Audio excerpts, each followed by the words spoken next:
আজকে আমরা সাল্লাল্লাহু আলাইহি ওয়াসাল্লামের শৈশবের খুব সুন্দর একটি ঘটনা বর্ণনা করব। হযরত হালিমা রাদিয়াল্লাহু তাআলা আনহা ছিলেন হযরত মুহাম্মদ সাল্লাল্লাহু আলাইহি ওয়াসাল্লামের দুধমা। হালিমা রাদিয়াল্লাহু তাআলা আনহা বলেন, যেদিন থেকে মুহাম্মদ আমার জীবনে আসে তখন থেকে আমার জীবন বরকতে ভরে যায়। তিনি এতই বরকতময় ছিলেন যে তার নামও রেখেছিলাম বরকতময়। হালিমা রাদিয়াল্লাহু তাআলা আনহা বলেন, একবার খরা হয়েছিল, জীবজন্তুরা না খেয়ে মারা যাচ্ছিল, কিন্তু আমার বাচ্চারা যেখানেই ছাগল নিয়ে যেত সেই ছাগলগুলো ভরপেট খেয়ে আসতো। এই অবস্থা দেখে গ্রামের মানুষ তাদের বাচ্চাদের বলতে লাগলো, হালিমার বাচ্চারা যেখানে ছাগল চড়ায় তোমরাও সেখানে যাবে। এরপর থেকে গ্রামের অন্যান্যরাও হালিমার ছাগল যেখানে চড়াতে নিয়ে যেত সেখানে তাদের ছাগল নিয়ে যেত। হালিমার ছাগল এবং গ্রামের অন্যান্য মানুষের ছাগল একসঙ্গে চড়ানো হতো, কিন্তু গ্রামের মানুষজন লক্ষ্য করলো যেখানে হালিমার ছাগলেরা পেট ভরে খাচ্ছে কিন্তু ছাগলের পেট ভরছেই না। হালিমা তখন বলেছিলেন, এগুলো তো সবই মুহাম্মাদের বরকত।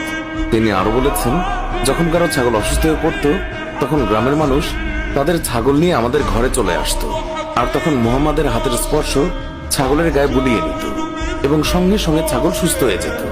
এছাড়াও গ্রামের কোনো বাচ্চা অসুস্থ হলেও মুহাম্মাদের কাছে নিয়ে আসতো। মুহাম্মাদের নরম হাতের স্পর্শে বাচ্চারাও সুস্থ হয়ে যেত। একদিন হালিমার মেয়ে বললেন, মা, আমি মুহাম্মাদকেও ছাগল চড়াতে নিয়ে যেতে চাই। তখন হালিমা বললেন, মুহাম্মাদের এখন মাত্র 3 বছর, বাইরে অনেক রোদ, মুহাম্মাদের মায়াভরা মুখ রোদে পুড়ে যাবে, জঙ্গল দিয়ে হাঁটার সময় হিংস্র প্রাণীরা আক্রমণ করতে পারে, ওকে নিয়ে ছাগল চড়াতে যেও না। হালিমার মেয়ে বললেন, আমি যখন মুহাম্মাদকে নিয়ে বের হই আকাশের রোদ তখন মেঘে পরিণত হয়, আমাদের ছায়া দেয়, জঙ্গলের হিংস্র পশুরা মুহাম্মাদের গালে চুমু খায়। শুধু এতটুকুই নয়, যখন আমি মুহাম্মাদকে নিয়ে বের হই তখন আমার কাজগুলো সহজ হয়ে যায়। যখন হালিমার মেয়ে অনেক জোর করতে লাগলো তখন হালিমা মুহাম্মাদকে তার সঙ্গে ছাগল চড়াতে যেতে অনুমতি দিলেন। এইভাবে কয়েকদিন যাওয়ার পর হালিমা তিনি মুহাম্মাদকে বললেন, তুমি আর ছাগল চড়াতে যেও না, আমি তোমাকে অনেক মহব্বত করি, তুমি আমার কাছ থেকে দূরে গেলে আমি খুবই চিন্তায় থাকি।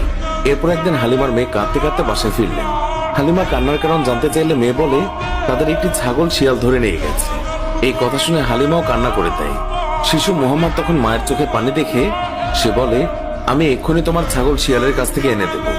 মা হালিমা তাকে যেতে না বলে, কিন্তু মুহাম্মদ রাসূলুল্লাহ সাল্লাল্লাহু আলাইহি ওয়াসাল্লাম তার কোমল মনে মায়ের কান্না সহ্য হচ্ছিল না। সে জঙ্গলে যায় এবং গিয়ে সকল পশুকে ডেকে বলে, আমার মায়ের ছাগল কে নিয়েছে। এই কথা শুনে সকল জানোয়াররা সেই ছাগলকে নিয়ে দৌড়ে এসে মুহাম্মাদের পায়ের কাছে এসে সালাম দেয়। তখন মুহাম্মদ বললেন, তোমরা কি জানতে না এই ছাগল আমার মায়ের ছিল? তোমরা কেন আমার মায়ের ছাগলকে আটকে রেখেছ?